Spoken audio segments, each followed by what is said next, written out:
birth order and personality. Beloved, believe it or not, there is something that influences your personality even before you take your first breath. This is called your birth order. And research has shown that a person's birth order has a direct link with his or her personality. Firstborn children. Firstborn children. I can see Mommy smiling here and telling herself, hey, now let me understand what this means. A firstborn child is usually the child with the most attention directed to them. Kwa sababu hakuna mwingine hapo. This common event is part of the reason this particular child turns out the way he or she does. And this being the case, there are two typical types of firstborn children. Thank you, sir.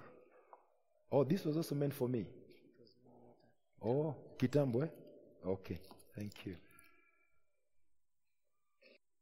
There are two typical types of firstborn children. Some are compliant, others are aggressive. And the firstborn in your family seated here today is either one of these two types. Either compliant or aggressive. I can see some of you smiling and you are saying, haya. Kumbe kunaendanga hivyo.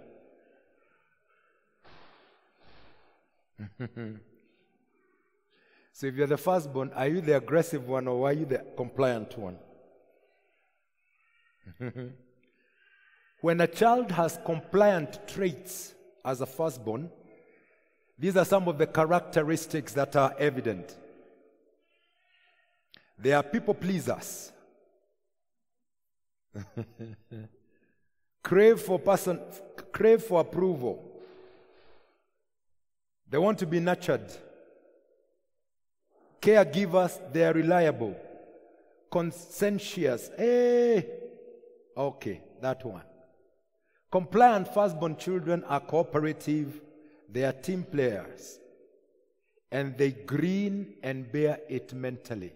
Even when it is hurting them, they'll still do it. They will do it with a smile outwardly, but they are bearing it inside. And they are longing for the day they go away. That one. Yes, our brother has already identified with himself. Outwardly they are compliant, lakini ndani wanajihisi kwamba hapo tumewezwa. Nimefinyiliwa. Yes.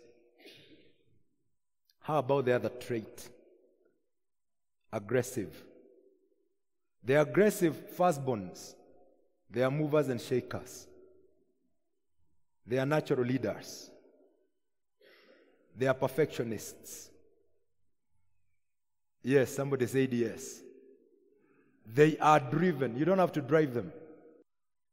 They are conventional. They can be all over the place. They can handle all things. They always have things under control. They are assertive. They want things their way. So woe unto you if you are a man who was compliant and you are married to a lady who was aggressive. Oh, the angels and the Lord himself has to come, or that marriage will be not there. Mzee utawachwa hapo ukijipanga. They have no time for those nonsense little things. Si ni kweli? Nonsense ujinga mtupu. You have no time for that. Kwani I married a boy. Mimi sikuwa nataka kuwa kijana. Forget it. Isn't it true, my sisters? Yes, the pastor didn't hear you say yes. So hajui hiyo yes imetoka wapi. But it is true. And you see, this will reflect in our marriages. You find somebody who was there docile, a nice little brother, who is going to heaven, needs no many matters. Not aggressive. Kumwambia mnunue nyumba ya kwenda wapi na tunaenda mbinguni.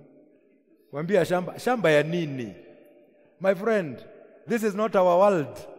This is we are passing through. And you're here wondering. You're here wondering, the guy is not moved. You try this, nothing. You try the other, nothing. Rudi kwa mama yako ukanyonye. Huko umetosheka.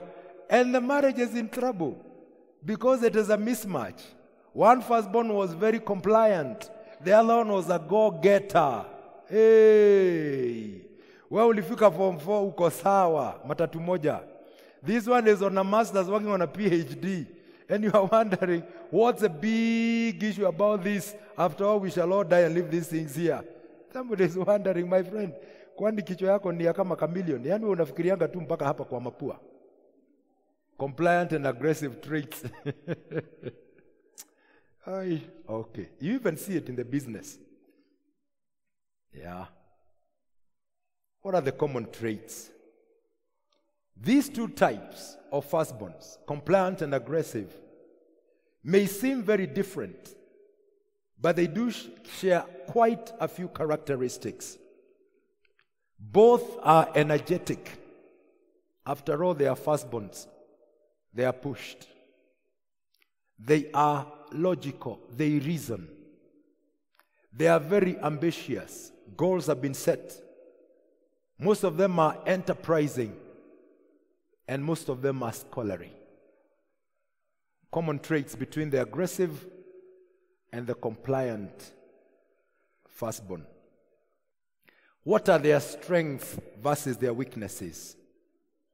Let's look at their strengths. Greater level of confidence. They are taken very seriously. They are patient. Most of them are organized.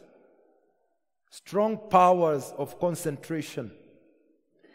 They have the confidence to dream and plan. They feel supported. After all, there was no other child, so all the time and space was theirs. And they feel they will be respected for what they do. Those are their strengths. What are some of their weaknesses? They have an innate fear of being dethroned. In other words, they are so clear of their position, even if another child comes into the space, the first response ni kuchapwa. And especially if you give birth to another child very quickly. If you are not careful, this kajama who has intruded, utakuta kana chuna mashikio kulizwa wewe, ulitoka wapi na umekuja kufanya nini? Because their space feels threatened. They are perfectionists. That's another weakness. They are overachievers. And oftentimes they might feel like they are never good enough. And if you are not careful, they tend to be selfish with possessions and attention. Hii ni yangu. This is mine. I can't give you this. This is mine. Somebody else comes and they'll run to you because they want to attract your attention. What careers do they go for? They often choose careers that require a high degree of precision, such as law, medicine, computer programming, architecture. They don't go for any gray area in the work field, in control. Often they want to be the boss or the owner of the company. They don't settle for anything less. After all, they came out and they had all the space. They didn't share the space with anybody else. Their weaknesses. They don't like to be told what to do. And therefore they have a hard time with creative projects. They do not work well with direction. They do not gravitate towards jobs such as sales, advertising, art, or music, as there is no structure or stability in these careers. They want something solid. Some of the fun facts: famous firstborn children. Oprah Winfrey was a firstborn child. More than half of the US presidents were firstborn children. 21 out of the 23 first astronauts were firstborn children. 2/3 of entrepreneurs currently are firstborn children. And therefore, for many firstborn children, success is a must. It must happen. So if you walk by them and you're not part of that, there will be very serious conflict in the association or in the relationship. Middle children. Middle children. Our pastor here is excited. Rev, please share what has excited you, sir. Oh, you're asking whether he's a firstborn. What was his response? He is the lastborn. We are coming there. Now that it is public, we are coming there. Where is Reverend Joyce? Yes, your husband is the lastborn. You are safe to sit there for the time being. Wise lady you are. Middle children are quite often the most difficult children to both read and raise. Why? They are often referred to as the mysterious middle children. Is it? Oh my goodness. It was our Rev, now it is the wife. Mysterio. The brother doesn't understand the wife. Now you will understand why. Oh, mysterious middle child. This is due in large part to the fact that there are two types of middle-born children. These two types of middle-borns are not as clearly defined as the two first types of firstborns. These do not possess simple names. Therefore, for confusion's sake, permit us to refer them to middle-born 1 and middle-born 2, because we don't have any easier names to refer them to. So let's look at these two types of middle-borns. We have middle-born number 1 and we have middle-born number 2. And then the two of you will determine, are you middle-born number 1 or middle-born number 2?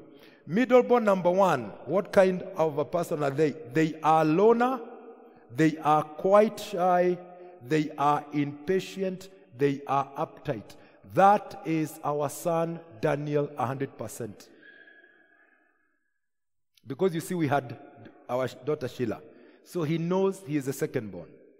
He is 100% what middle-born number 1 is. He is not lonely. 2 days ago, I asked him, he said, Daddy, I am not lonely, I am a loner, and I like it that way. He is quite shy, impatient. He says he has a very small patience level, and is very uptight. How about middle-born number 2? They are outgoing, they are friendly, they are loud, they are laid back, they are patient. So coming back to this couple, are you middle-born number 1 or number 2? Number 2. Even Anthony has agreed, it's number 2. Okay.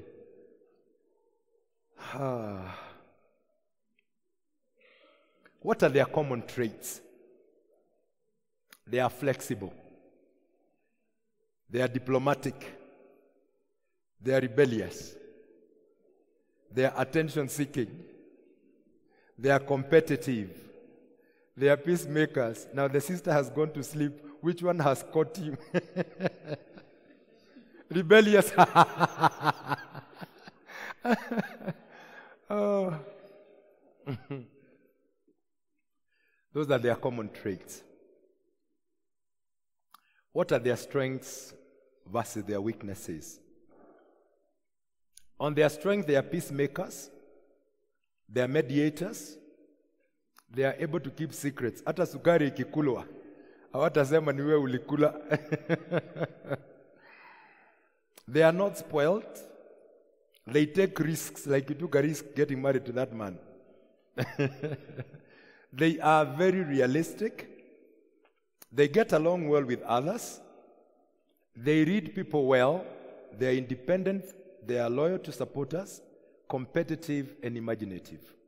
Those are some of their strong traits. The mysterious middle-borns, whether they are middle-born number 1 or middle-born number 2. Those are some of the strong traits. But what are their weaknesses? They hate confrontation. They are stubborn, they are cynical, suspicious, and of course our sister said rebellious. Those are some of the weaknesses for these mysterious middle-borns, whether they are middle-born number 1 or whether they are middle-born number 2. What careers do they go for? They choose careers that allow them to be creative, such as sales, art, advertising, or careers that require negotiating. They are well suited for management because of level-headedness and the ability to be unbiased. They are very balanced. Yes. Those are some of their strong points. And the husband is saying yes concerning the wife. So there must be a few things that are true. What are their weaknesses, or what are careers that they don't like? They do not do very well with a hierarchy system. They don't like strict rules. They prefer to work at their own pace, and therefore they may not complete tasks on time. They do not work well with details. They do not work well with cut and dry material. They prefer to make things more creative than needed. They are very artistic. So they get very bored very quickly if they're on a rigid regimen. Some fun facts: some of the famous middle-born children, Donald Trump. What do you expect? The guy will wake up one morning and say things and you're wondering, hey. I have an American friend, a black American. He made me laugh about 4 or 5 months ago. He's a black American married to a local girl in Nakuru. They relocated to America a few months ago. So they invited me for breakfast to pray with them as they went. And then I asked him, my dear friend, please tell me, how did you on earth elect Donald Trump? I wanted to hear it from an American. And he said, Rev, let me be honest. The Americans were so tired of a black president that they wanted him out at every cost. And so the white Americans came from everywhere. I'm quoting him verbatim. He told me the white Americans came from the caves and from the bush just to elect. And they elected. I thought that was the end of the story, Sam. So he told me, we are so shocked now, we are now looking for somebody to kill him. I laughed.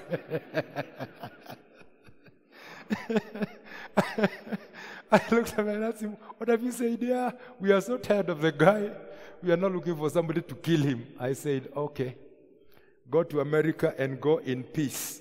So some of the famous second-born middle children are Donald Trump, Ted Kennedy, Tim Allen, Julia Roberts, and Rosie O'Donnell. They love to stand out, and there are people who do their own thing. You can rest assured Donald Trump is doing his own thing as an American. Middle-born children are usually the children with the most friends, and they get along best with others. The middle children. I say that's Mark Angel. Mark Angel will go to the Kiwanja, and before very long, birthday party, he will give us 15 to 20 children. He knows all of them by name. Daniel has no idea who his neighbors are. Reverend, here comes your last-born husband called Anthony. So remain right there. Or you want to come and support him?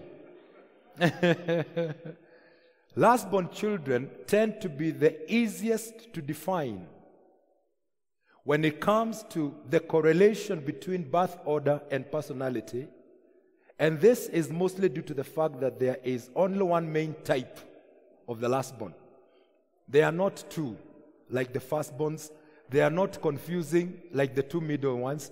These ones have only one main type. Let's see what that main type is.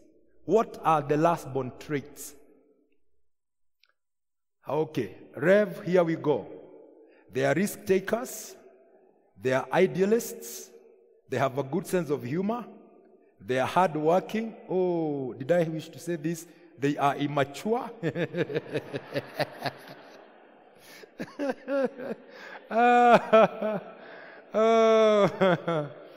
They seek attention.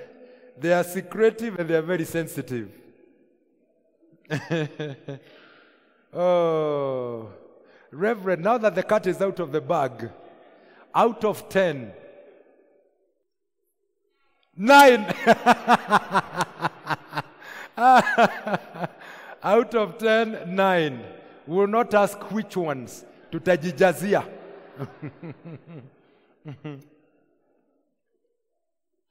Okay. Last-born children are often considered the baby of the family. And that is true. Mark Angel has not stopped fighting with the mother. Baby, baby, baby. He actually sat mother the other day and told her, Mom, I am no longer a baby. She tries it again. Mom, I am no longer a baby. Okay. So my wife is struggling with that because what it is telling her is that very soon she will be left with me. That is her nightmare. That where she would run to has actually grown. Sasa atabaki na huu jamaa. And that is very scary for her. So she is trying to make sure that this baby matter extends. And the baby is determined to make sure it doesn't go anywhere. So I used that baby business the other day. And I called Makena. I don't know what yes, it was a chicken. I was blessed with a chicken. So I told Makena, I am coming with a chicken. And because you are now a man, you told your mother the other day that you are no longer a baby, you prepare. You are the one who is going to slaughter it. I was with my wife, we were going to Nairobi. The man told me, Apanda daddy, I'm still a boy.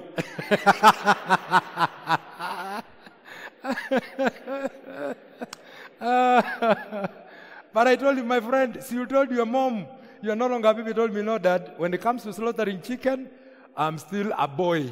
Oh, so that's where we are with Makena. When it is the mother, I'm not a baby. When it is slaughtering a chicken, Daddy, I am still a boy. Oh, okay. So I didn't win that.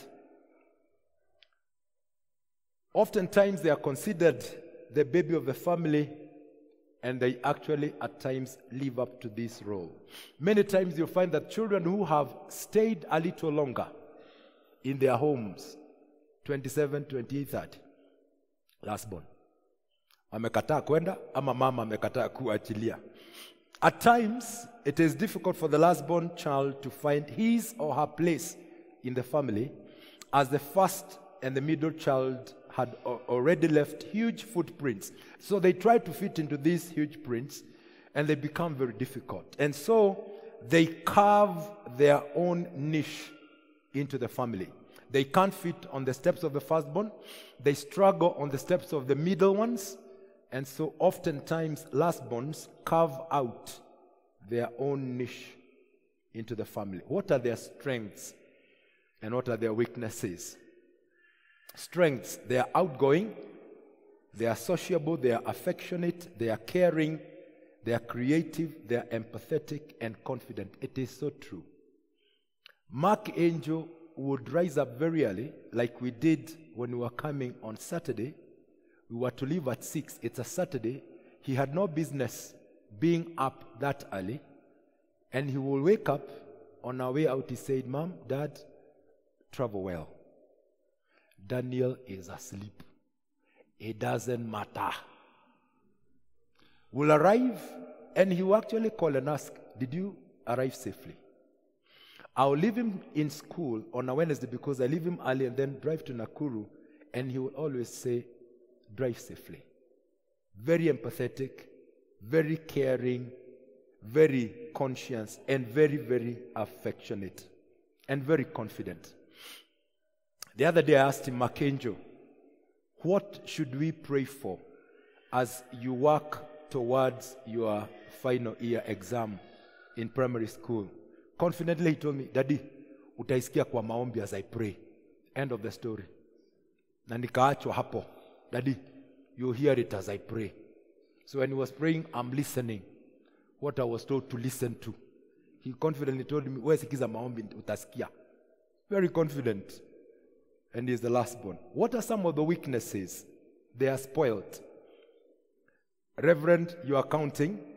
They are spoiled, they are manipulative, they are immature, they are self-centered and capricious. I will not ask the ranking, Pastor. I want to remain your friend. So I will not ask the ranking. And remember, this man is with me in Nakuru. So I want him to remain my friend.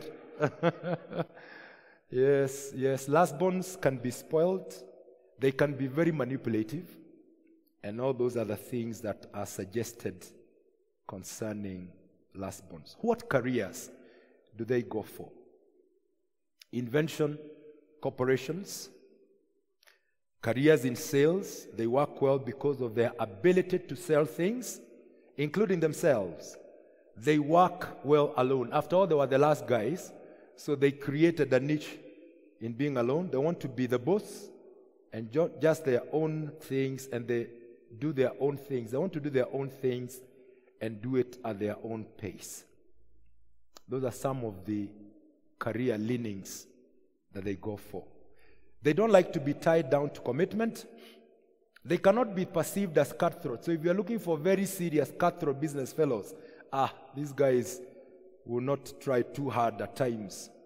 They will try alternative routes in life, and they may make them the odd person out.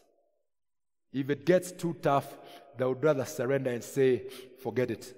I don't want anything that will cut off my skin." So some of the famous lastborn are Leonard, Bill Gates, and they tend to go against the norm. They make the biggest stars. That should be stars, not stars, stars. When they make stars, they make stars. They can make quite some moves, and they know no boundaries. Lastborn children are quite often the life of the party. They are the biggest jokers around. Look at the comedians who are doing this comedy thing. Most of them are probably lastborns in the family. Look at the person who is the greatest joker in the home. Most probably is the lastborn. The firstborns are oftentimes too serious for life. How about only children? It's the only child you have because it's possible to have an only child. An only child or only children are often referred as firstborns in the triplicate. Why is this? It's because these children are extreme versions of firstborn children. They are the onlys, as they are affectionately called. They tend to be an extremist. In all aspects of life. Only children can be very, very tricky. What are their traits? They mature very fast. They get along with older people.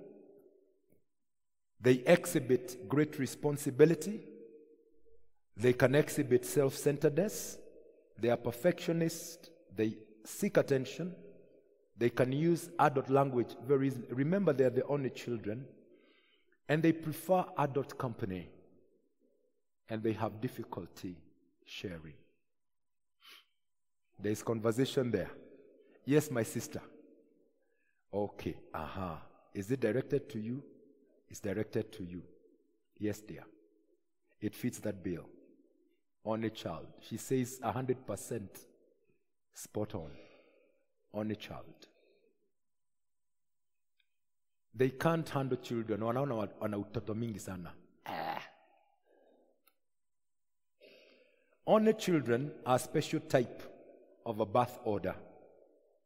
And this is in the sense that they are capable of being any of the three main types of birth order. In other words, they can be a firstborn, they can act as that mysterious middle, and once in a while, they can actually be the lastborn. They are able to swing right across. However, most of these only children do possess characteristics that are commonly associated with aggressive firstborn child. After all, they were the only child.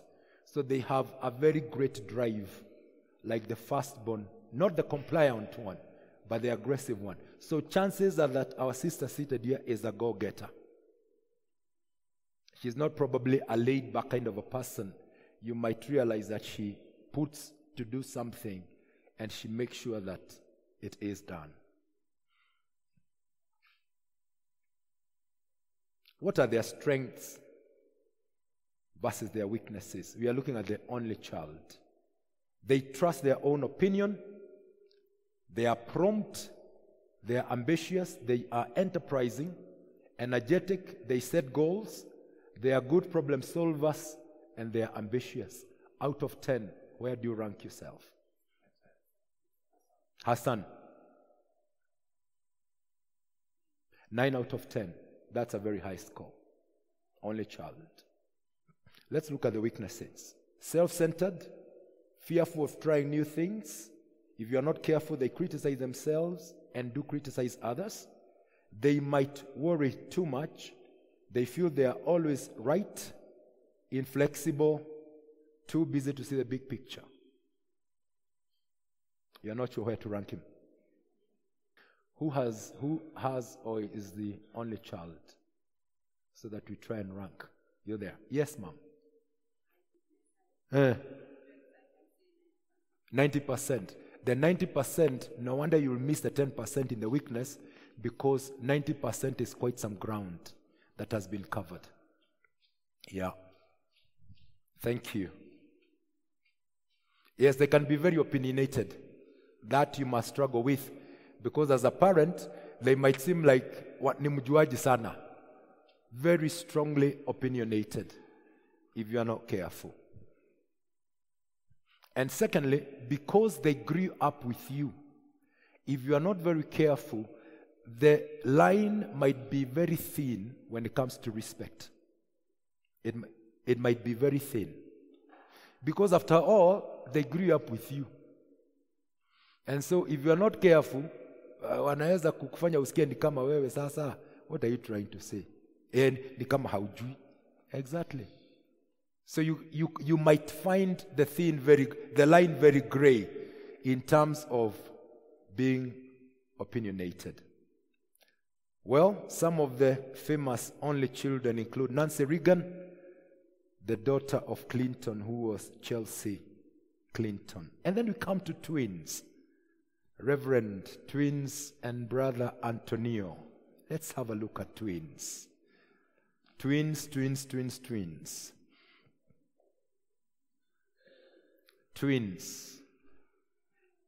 Twins can be any of the three main birth types. In other words, firstborn, aggressive, or the lastborn. And therefore, it might be nearly impossible to describe twins. However, what can be detected is which of the two children is the leader. I went to their house yesterday, and thank you for accommodating me. And congratulations for that great work. 1 year later, it's looking very beautiful. Went to the house, and I could pick out, without asking the parents, the leader. You could see the leader from miles away. He is right there. She is right there. You can see it. So in terms of twins, while you might not be able to draw a line on the traits, you look at leadership and you'll see it. In their daughters, it is very clear who the leader is. What are the common leader traits in twins? Resemble firstborns. They are aggressive, they are loud, they are outspoken, they are opinionated, and they are intolerant.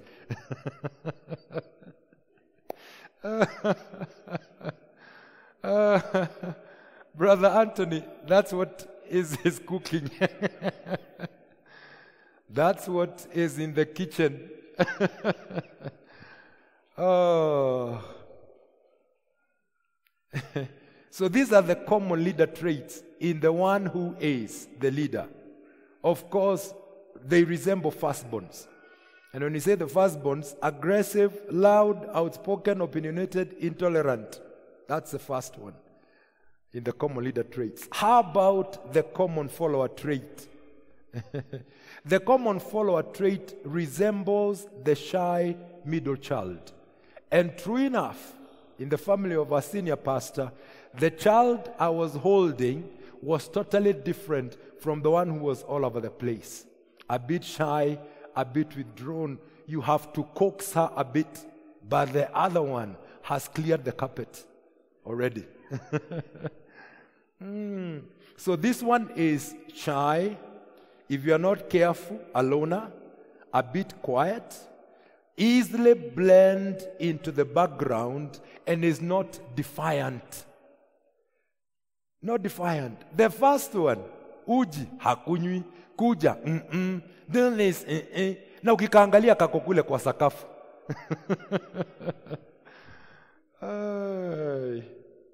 This other one would easily blend, and all is well, and is not defiant.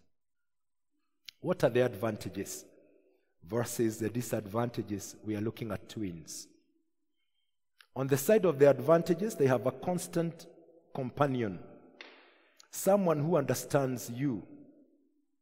They have a connection with someone, they are confident, they are multitaskers, they are driven, and they want to stand out. What are their disadvantages? If you are not careful, they could struggle with an identity crisis. They also may not feel unique because they don't have that space to themselves. It is shared. They could easily hide behind the twin shadow, or they could be shadowed over by the twin.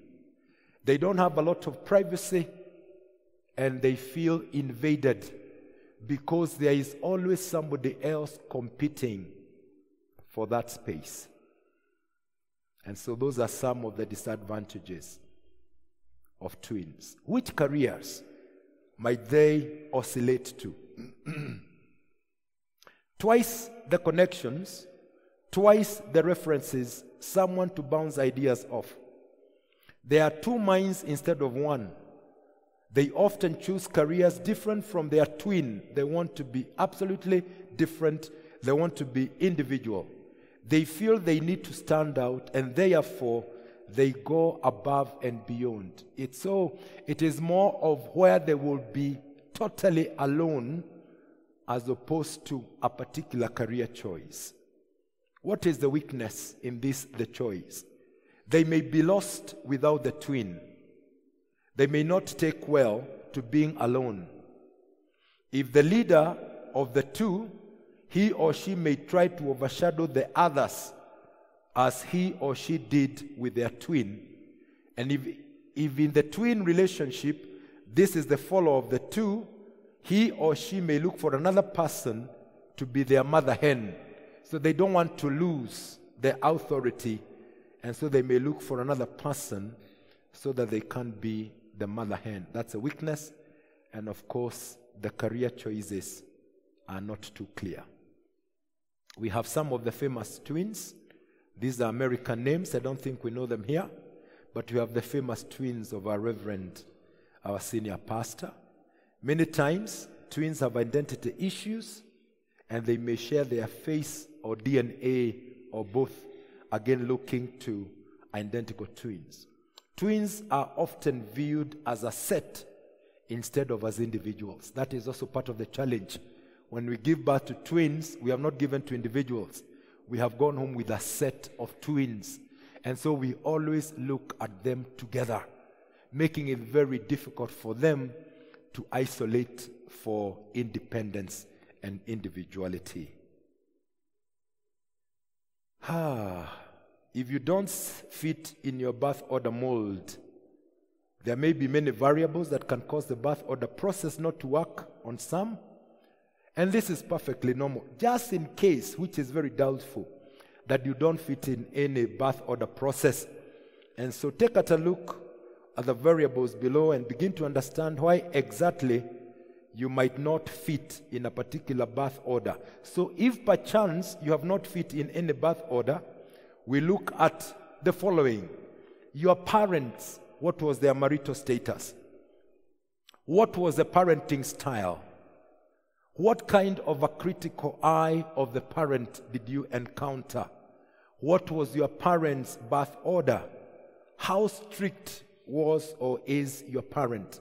These are some of the things that could also instruct the birth order process. You could also look at adoption or remarriage. This again could bring confusion. If people bumped up, either up or down on the birth order scale, or depending on the age at the time and where other kids fall, if there is adoption or remarriage, and that's why I was honest to say, I struggled with our firstborn daughter because of the relationship she had with the mom. So the best wise thing to do to minimize conflict was to allow them space so that they can process the entrance of this new human being who has come as an authority. It's now time we are trying to pick it up. We don't fight, we don't quarrel, but what you would call seamless, because of the nature of our relationship, that has determined a different relationship. If you are looking at adoption or you are remarried, this is determined by what age the other children were, or whether you bumped either up or down on the birth order scale. Adoption or remarriage determines that. Again, it's also important to look at the mental, physical, and emotional skills, because one aspect could be slowed down and it could throw off the birth order depending on the mental, physical, or emotional skills. Again, if there is a mental retardation, this could throw the birth order process out of order. And if there are any physical challenges, again, those ones could distort the birth order process. Again, if families are separated more than a 5-year gap, it has a bearing. Starting a new family, in other words, there was another family, there was a separation, a new family is being started in quotes, and that can also throw off balance the birth order process. The other one is the death of a parent or the death of a sibling. If that happens, again that shifts the birth order, because you could find that a child either goes up or down depending on where they were when the loss happened. If it's a firstborn, you find them taking quite an amount of responsibility. If they are the lastborn, you find them very lost, because the person who was the significant other is no longer there. And so that can distort the birth order process. It's possible to have different effects when a parent dies, and it is possible for there to be ghost children who are not able to be positioned exactly where they are at, like the story we were told this afternoon. How do you then raise up all your children? Firstborn children are often very sensitive to criticism. Very, very sensitive to criticism. They tend to be perfectionists, and they feel as though they will never quite measure up to the people their parents are. So you have to be very careful. Parents must reinforce to their children that it is okay to fail, and that everyone does so, including themselves. It may also be necessary to reveal some of your flaws to your firstborn child, so that he or she can see that no one is in fact perfect, and that it is okay to make mistakes. It is also a good idea to give your firstborn an outlet for stress, whether it is in sports, music, writing, or even art. It is also necessary, because firstborns tend to go into stress overload very quickly, because oftentimes they are too proud to ask for help. I fit in that bill. I will struggle with the matter, Even when I have friends I can call on, I struggle asking for help, even when I have a great need. It is therefore a good idea to let the firstborn know that they will constantly be able, and you will also be willing to help them. And it is also a good idea to let your children know that asking for help is not a sign of weakness, it is a sign of maturity. How about the middle-born children? These ones are a bit tricky. They can seem rebellious, and they can seem to be completely opposite of your firstborn. However, this is completely natural, and it's something every parent who has middle-born children to expect. No middle child wants to blend in with the woodwork. In other words, they want to stand out, and they want to be noticed. They don't want to fit in. Middle children tend to feel as though they are not special, and they may consider acting out in rebellion as a way of getting some attention. How about the lastborns? Lastborn children are skilled at getting their way, and they will test their limits up until to the very end. Lastborns are often manipulative and realize that he or she can get away with much more than anyone else by simply giving you that babish grin. Do not fall for it.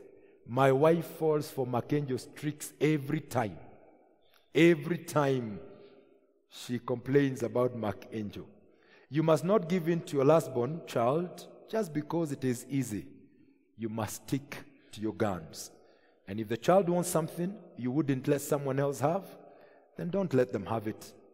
And if they do something you would punish another child for, it is important that they also get the punishment.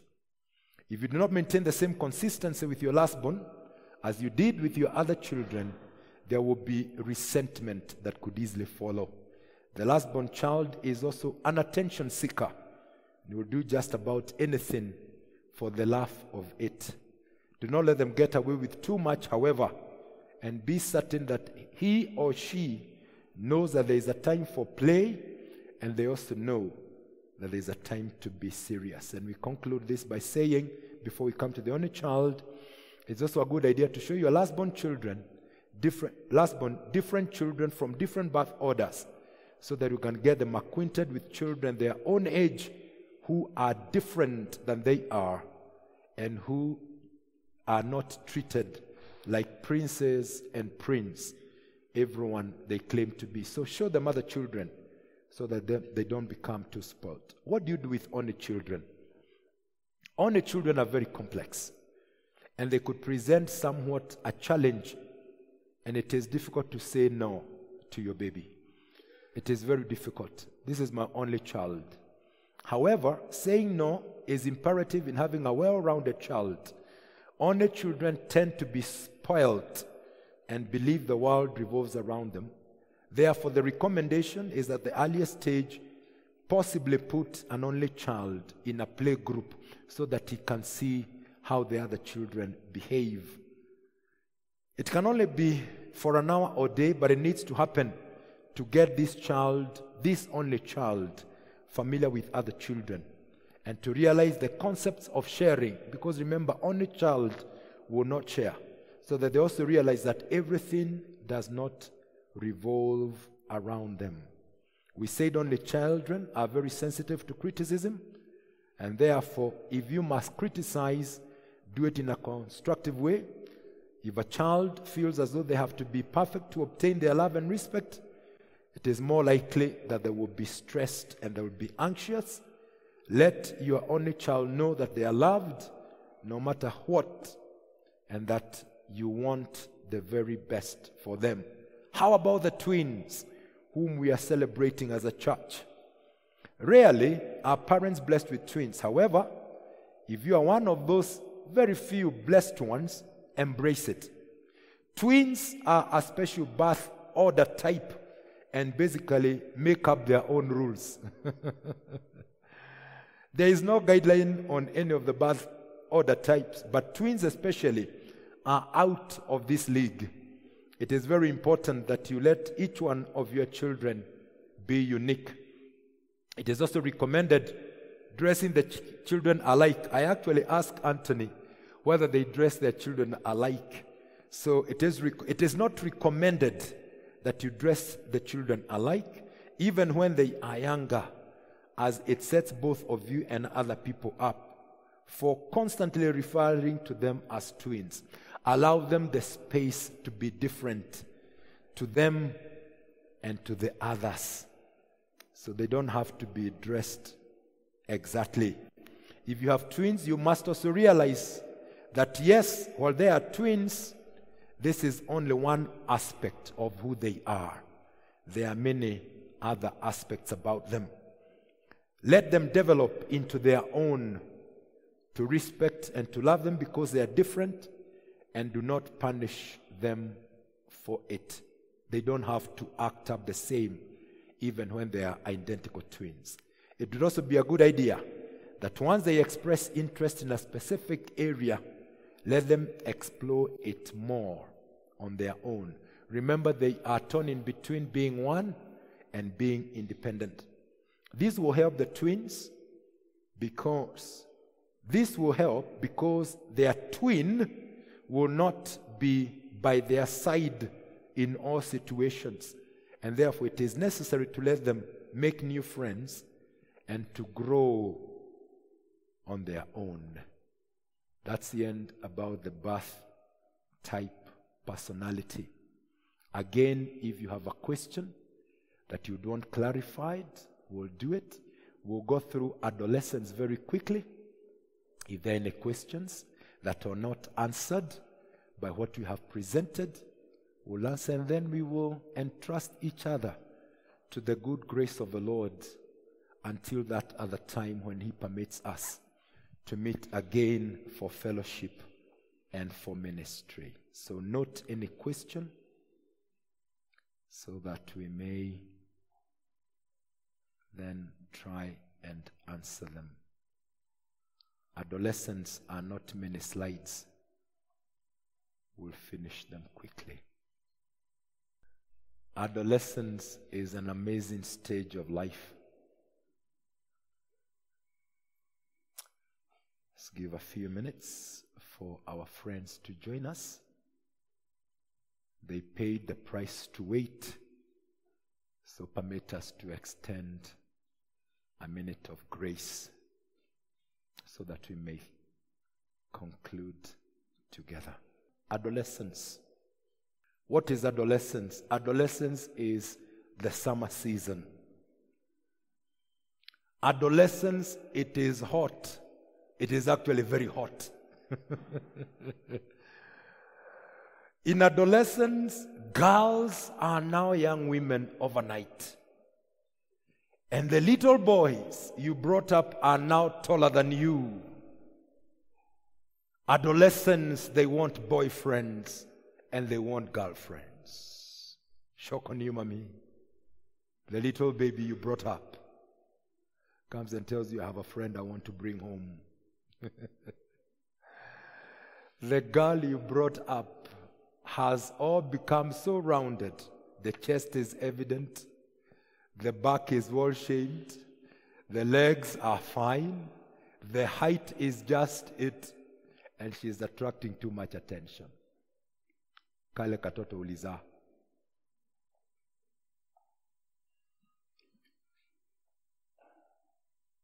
Adolescence.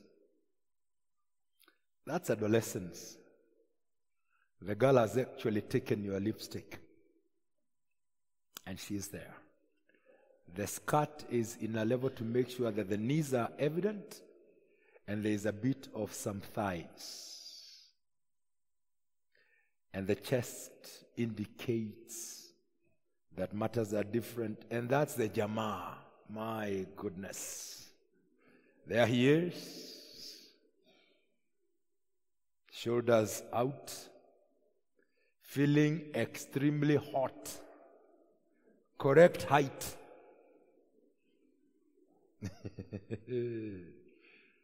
Wow. What do they think in adolescence? Boys and girls learn who they really are. They have reached the most advanced stage of thinking possible. In adolescence, they experiment. Adolescents benefit from instruction that is based on concrete explanation of different phenomena. They experiment. If it's a boyfriend, they experiment. No more theory. And they will look for every material. They have had the theory all along. Now it is time. No wonder when we read about our universities, they have already started at the secondary school level. University gives them the freedom to try out what was theory all along. In adolescence, they prefer to experiment and discover rather than to receive the traditional lecture. Lecture time is gone. It's time to try it out. Their bodies have changed dramatically. In adolescence, you thought you knew what puberty meant, but at this stage, they are living with it. It's in them. It's part of them. And this is a stage that signals the beginning of their reproductive capacity. But puberty also involves more than just their reproductive capacity. It is also a time of turmoil. This is a time when so many important decisions have to be made. This is when the real self emerges. And this is when you need to watch the child like a hawk. A hawk watches from above. You don't occupy their space. You take a vantage position, making sure that you have an idea of where and what. It is therefore our responsibility to get into a child's world. But permit me to mention here, if we were not in this child's world before they got to this age, it might be very difficult to get into their world at this stage. Why? They perceive you to be traditional, and they want something more sensible.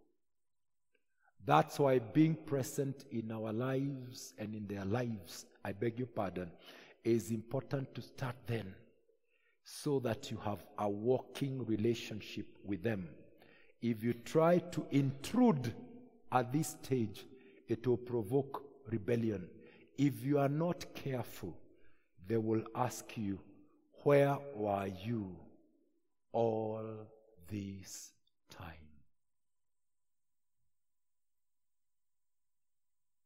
Where were you? If you cared so much, if you loved so much, where were you when I needed you most? That's why our presence must be before adolescence. If you look at the quarrels and arguments between parents and adolescents, in desperation and anger, they become violent. You become violent because the way they are so aggressive and they are so, in quotes, disrespectful, it offends you to the point where arguments become violent. And the more they become violent, the more they become rebellious. Because they have already created a resentment. When I needed you most, you are not there. So, beloved parents, let's get into the lives of our children before. How do you relate with an adolescent? It must be on the basis of who or she is.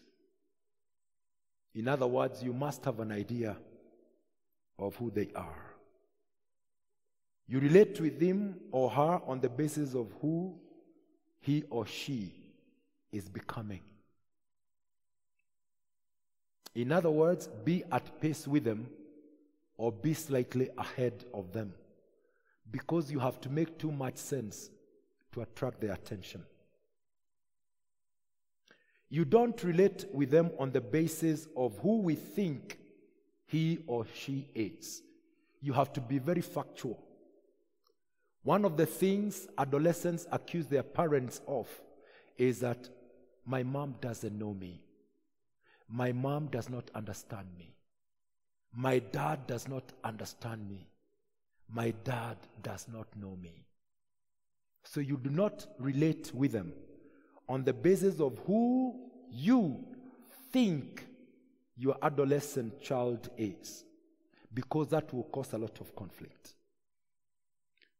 The adolescent child may have appeared to understand everything when he or she was younger, but at this stage, they question everything. What are some of their struggles?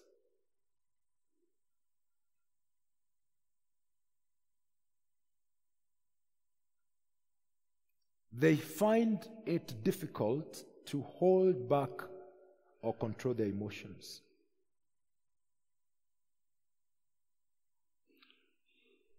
This is the stage where they are very risky, impulsive behaviors. And these include experimenting with drugs, sex, and alcohol. The records that are brought by the media, the age group is this one. You'll find them spending time, most of it, in the shopping malls. Kericho, the shopping malls are coming if they haven't come. We have our numbers in Nairobi. You'll find them at Sarit Center, you'll find them at Junction, you'll find them at all those malls, not doing much, just there, meeting, talking, and that's where ideas are birthed that might be very different from the values that you are trying to bring into their lives. You'll find that at this stage, they have a preference of high excitement and low effort activities. High excitement, low effort. Video games, movies, parties, and social media. They're on the phone most of the time. High activity, low effort. You might find that they have very poor planning and they have very poor judgment, including where they are going, including what they are doing, including who their friends are. You see right through their friends, they don't see the mistake. You want them to wake up at this time and do this, you go, you come back, you find the status quo. It was not very important. I didn't think it was important. You'll find that they want to spend more time with friends and less time with you.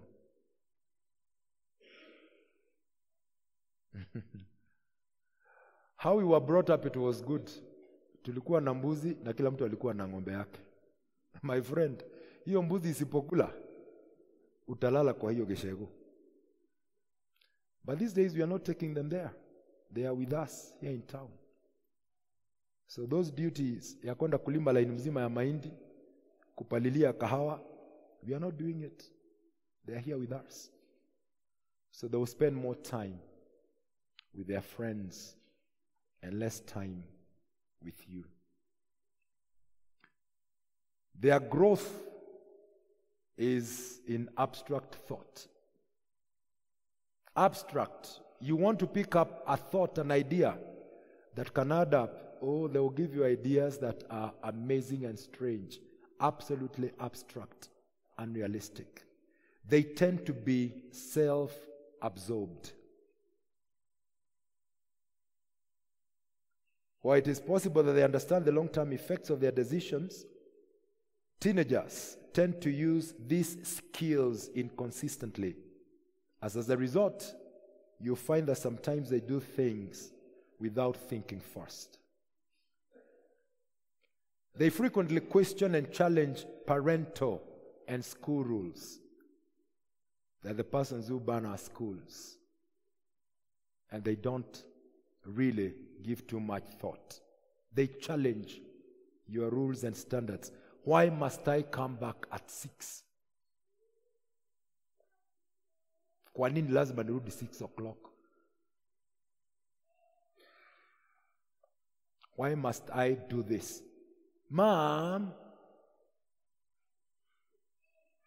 they have a tendency of juggling school, extracurricular activities, and leisure. They juggle between that. Psychologically, how are the adolescents? They withdraw from friends and they do withdraw from family. If you are not careful, they could get into depression. They are irritable, they could get angry, and they could be very hostile. Oftentimes, they are under intense stress. If you are not careful, they could be struggling with a low self-esteem, and they have a situation of moodiness. Yuko tu hapo. You can't make them out. You can't understand them. You don't know what is happening to your baby. How about their brain development? Research has shown that their brain development impacts their behavior, and therefore, you'll find that teens want to overindulge in recreational activities. Whether it's football or games or something else, you'll find them wanting to indulge over in that. Well, unataka haya kwa vitabu? Oh, they are okay.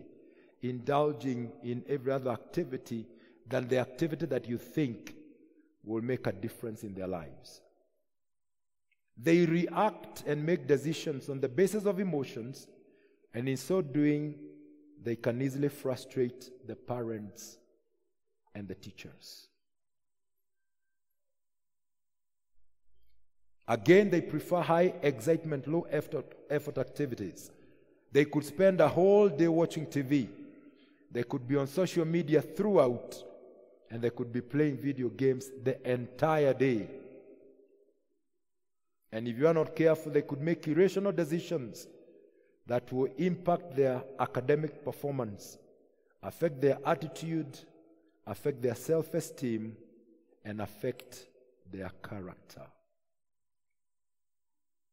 What is our role as guardians to adolescents? Help them to adjust to their surrounding and help them to adjust to any other changes that are happening. But for that to happen, beloved, we must have developed a friendship relationship with them where there is a trust relationship. If you walk in at their age as a stranger, they will not accommodate you. They will actually accommodate their peers and friends more. They will have friends who are closer than them than you are if you are getting into their lives too late. You would have to have been a friend before to be accommodated into their lives today. What else can you do? Find out what problems and challenges they are going through if you be lucky enough for them to open up. As guardians and parents, let's encourage them to think objectively about their relationships and guide them. Our son had a friendship that got us worried because it was an unbelieving girl. And it was seemingly like it was actually getting serious. So I probed wisely to get to know whether it was his effort to get that relationship or how the relationship started. And he said to me, she was recommended to me by a friend. I told myself, dangerous, dangerous, dangerous. Because if it was our son seeking out a relationship, one of the basic standards is that the friend should be born again.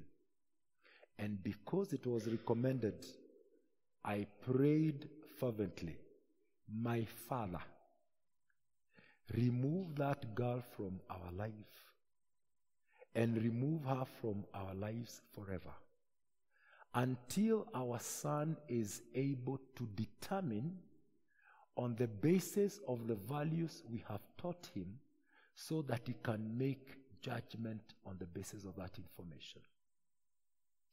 I told myself, if I discuss it with him, he will be reactive. So I told myself, my Father, this is between me and you. Help me to fight this battle. Because if we fight it any other way, my son might be resentful and too many other things may happen. As we speak, the girl doesn't feature anymore. I have now begun to pray for our sons, and I have called for their spouses. I have said, Lord, please, I release their spouses from wherever they are, including Makena, who is 14 years, so that the Lord may begin to instruct, including for our daughter Sheila, that there may be a spouse who will come, not to waste their time, but to build a relationship that will be of benefit. Problems and challenges, if they can tell you, let them do. Encourage them to think objectively and help them to come to terms with themselves, especially with their physical, emotional, and cognitive changes that are taking place in their lives. And if you are able, act as the role model to the youth. If you are able to act as such. How do you do those things we are recommending to our adolescents? Encourage open discussions and encourage open sharing with adolescents. One of the best opportunities, Brother Sam, is in the church. Because in the church, there is a level of freedom. And our relationships are not stifling. So if we could encourage such where there is an open forum and we have mature persons, so that the questions they can't ask at home, they can ask them here and expect to get an answer. Give them room for expression. Engage them in fruitful discussion and engage them about their fears and insecurities. And kindly show respect and understanding of the youth's opinions and guide them appropriately. Again, positive reinforcement in order to build their self-esteem and confidence. Appreciate expression of ideas and their individual contribution. Organize co-curricular activities, sports, like we said in the church, drama, to promote acquisition of desirable values. Engage the youth, like forming the YPs and the youth ministries. Create programs that respond to needs of adolescents, and especially matters of sexuality are very high, and also include information on matters to do on HIV and AIDS. One of the things I have kept an open communication is for our children to know what our activities are for the week. It might not make too much sense, but it leaves the lines of communication open. So they know, I will not go back today. I will do Solai with the children tomorrow. Then I'll go to Nairobi. So when they come from school, they'll find me. We'll spend Tuesday with them, but I must leave them on Wednesday, and God willing, I'll be with you on Sunday. So they have an idea, and it comes from me so that they know that it is possible to communicate. Let's see the questions for 2 or so minutes. If the questions have not been addressed in the presentation, and then we conclude. Some of them are related. Okay. I'm a mother of 3, 1 biological and 2 stepchildren, 1 12-year-old girl and a 19-year-old son. My question is on discipline. How do I discipline my stepchildren lovingly? Very, very difficult. Number 1, communicate with the father of the children. And if it is possible, let daddy do the disciplining, so that these children do not perceive you and hate you kwa sababu unawachapa kwa sababu hukuwazaa. So my recommendation, number 1, is first communicate with the father of the children. Number 2, let daddy be the one who initiates. Discipline is not necessarily beating. Discipline also includes communicating. Number 3, let daddy include you in the sitting where he will be disciplining, whether it is verbal. And at this age, I don't think it is this one biological. The stepchildren, 1 12-year-old girl and a 19-year-old. 12 and 19 are not children you beat. They are children you discipline with talking. But let daddy start it. Please let him include you to be there so that he indirectly gives you authority to talk to them in a disciplinary manner when you're not available. So establish communication with the father so that you have indirect blessing to be able to reprimand. If you reprimand when daddy is not there, they will run to daddy because they think they are safe there. And if you are not careful, you can be played. So work with daddy, communicate what the challenge is, let him initiate the process, and quietly hand over the responsibility to you. Our children would want to play as double, so they knew who to run to if there is discipline. So we sat, if they run to me because they're running away from their mother, I will take them back to their mother, and I would stand there as their mother deals with them. If it is my turn to deal with them and they run to mommy, mommy takes them back to me so that we finish the matter. That way they realize you can't run anywhere, so that they don't play the both of you, because if you're not careful, they can play the both of you. That is what I would recommend to this dear mother. What do we do with suicidal thoughts in our children? Quick counseling. Very, very immediate. Trained counselor. You cannot do the counseling because of your relationship. Kindly give it out to a Christian psychologist and ideally a counselor, so that you know, is this something at home or is it something that has been done in the school and they are struggling with it. Very quickly, counseling would be very, very helpful. As Christian parents already done the expected, what makes children go astray even after knowing the root?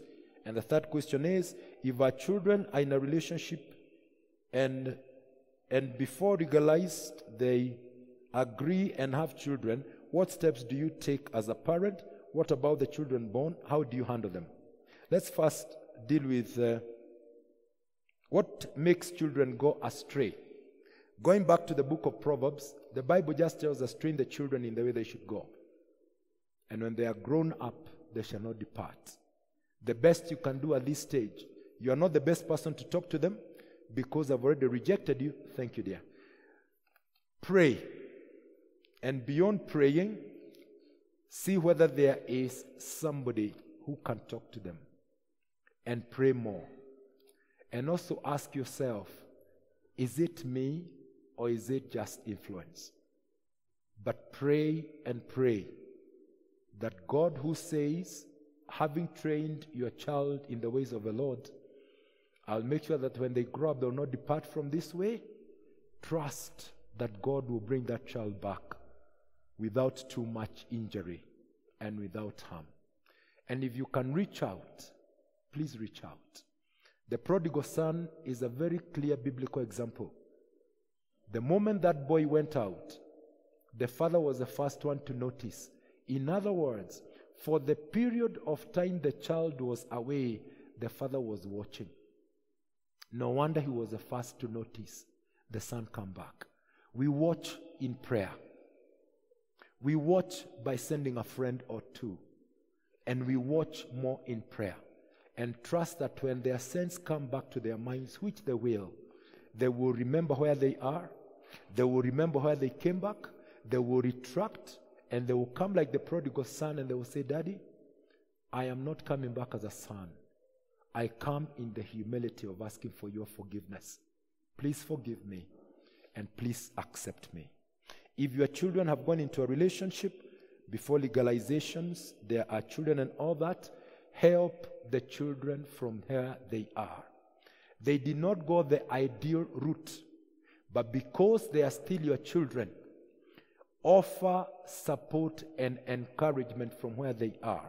What about the children? If they have agreed this is the direction they want to go, help them formalize. Oftentimes, when they go this direction, encourage them to take responsibility and do what needs to be done to make sure that they take responsibility for what they did, assuming that by the time they get to this place, they are of age to get married.